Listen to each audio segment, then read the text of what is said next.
Welcome back to my channel. आज हम देखने वाले हैं लेवल 3 डार्क क्विज का एक और लैब का लैब सोल्यूशन। सो सिक्योरिटी इंजीनियर चैलेंज का हम देखने वाले हैं।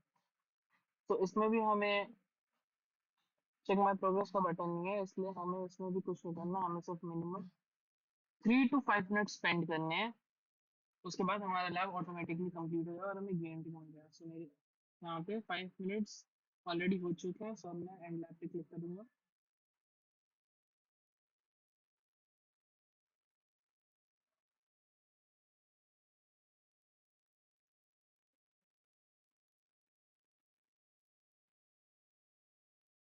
एंड लैब पे क्लिक करने पर यहाँ पे गेम पेज रिफ्रेश करूंगा और मुझे यहाँ पे ग्रीन टिक मिल गया। So if you have any doubt or query you can comment down. And ऐसे ही इजी लैब सॉल्यूशंस के लिए subscribe GCP fast track. Thank you.